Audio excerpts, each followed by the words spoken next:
just a few announcements before, my friends. Somebody asked me at last night's Mass if there's going to be 40 hours this year, and I said to him, no, there won't be. 2 years ago, Immaculée was supposed to speak at 40 hours, and then there was a change in her schedule, and she ended up doing a pilgrimage to Medjugorje at the same time as our 40 hours. So I thought having 40 hours and Immaculée speak within a 2-week period would be too much. And I hope you certainly go to see her, my friends, because it'll be certainly a wonderful, wonderful thing.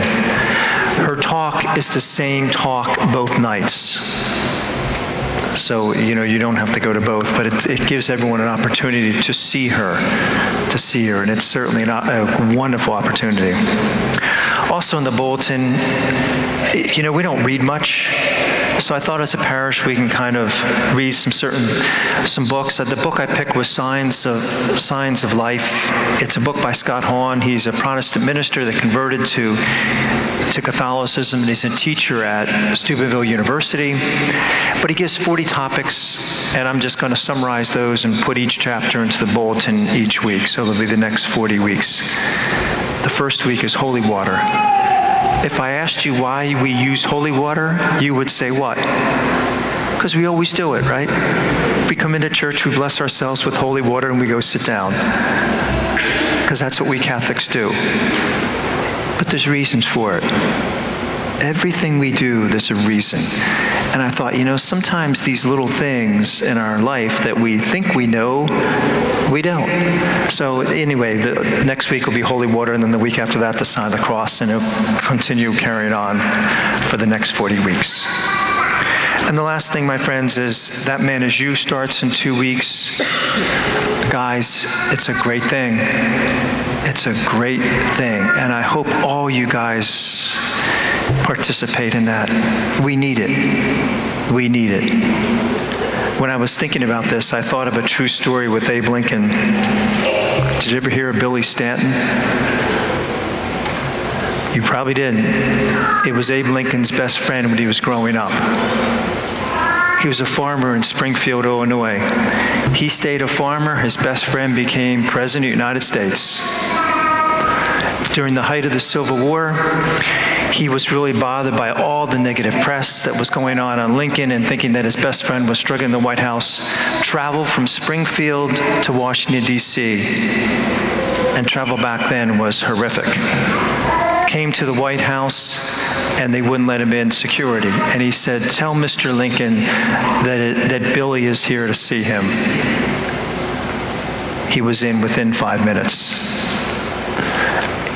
Abe Lincoln brought him into the White House. They talked for 2 hours about their families, their faith, and their struggles. 2 hours. At the end of 2 hours, Abe Lincoln says to Billy, I got to get back to work. He said, what do you need? He said, I don't need anything, Abe. He said, I was just reading all the negative press that was going on with you, and I thought you might need a lift. He said, you came to Washington, D.C. to see how I was doing. He said, Abe, I thought you'd need a lift. He said it was an amazing thing how that transformed his whole attitude. A 2-hour conversation with his boyhead male friend, talking about things that are important in his life. That's what This Man Is You is all about, my friends. That's what it's all about. I hope and encourage each and every one of you sign up for this wonderful, wonderful program. And now to this great gospel. There was this Milton Rokic, was a psychologist working in Michigan in a psychiatric hospital. And 3 of his patients thought they were Jesus. And this went on for months. So he thought, and he wasn't making any progress at all with them. So he brings them into a room together, sits down, and the one turns to each other. He said, I'm Jesus. He said, I'm the Son of God, and I was sent here to save the earth. And the other one looked at him and said, how do you know? He said, because God the Father appointed me. And the other patient who was quiet during this dialogue said, I never told you any such thing.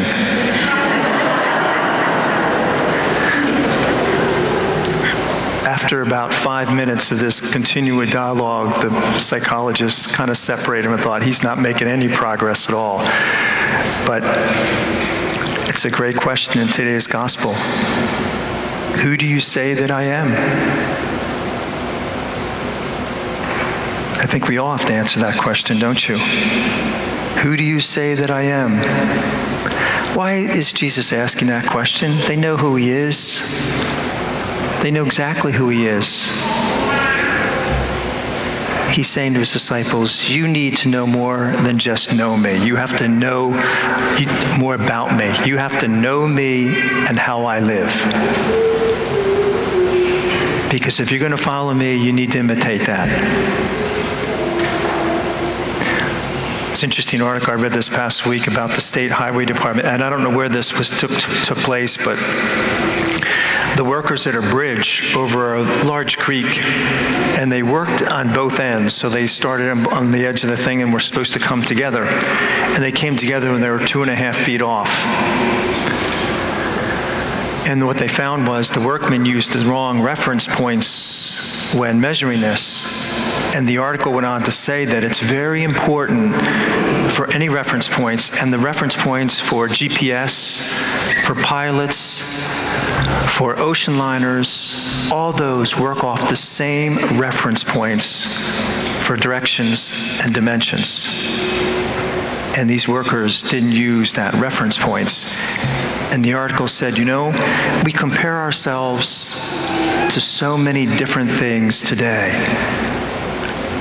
He said, we're not comparing ourselves or living according to the reference points that we should. And it's so true. It's so true. If we use the wrong reference points, how off we can be. The other thing that is, my friends, not only that we need to imitate him and follow him, but he also says that he's going to take care of us. And that loses in our translation. We kind of think, oh, yeah. But do you trust that he can even be there if we need him? If we're going to follow him, we need to know that. We need to know that. There was a very devout woman, and she was going through some tough times. Home wasn't great. Her work was problems. She gets a call one afternoon that her teenage daughter was going home from school with a very sick, and the neighbor was going to meet her at home. And then she called the doctor. The doctor gave her a prescription. She comes, instead of going directly home to see her daughter, she went to the pharmacy to pick up some medicine. She gets out of the pharmacy, goes to her car, and realizes she locked her keys in the car. And she's thinking, great. And she said she was so distraught. She was standing next to her car, looking at her keys in the car, and she said, she was crying, she was half praying, she was half angry at herself, all sorts of emotions going through her head. And then this old car pulls in right next to her. This guy gets out of his car with a beard all scruffy, one of those black leather bands on his head with a motorcycle type thing. Really looked rough. And he says to her, can I help you? She was so upset. She said, normally I wouldn't even talk to this man. But she said, I locked my keys in my car, and I need to get home. My daughter's very sick. He goes back to his car, gets out this metal hanger, fixes it, and within a minute, he opened up the car. She said to him, with tears in her eyes, thank you so much. She said, you're such a good man. And he goes, lady, you don't know me. He said, I'm not a good man. I've only been out of prison a month now. He said, you know what, though? I know how to break into a car.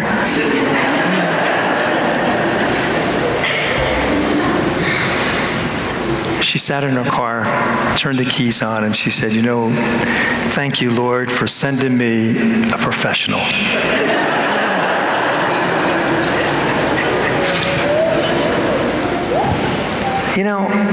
Small thing, sure.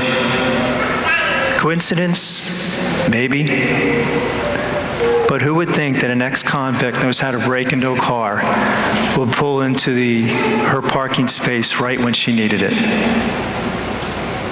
We forget, my friends, that our God not only wants us to follow him, but he'll take care of us as well. We forget that, don't we? So it's very important this week. Who do you say Jesus is? God bless you.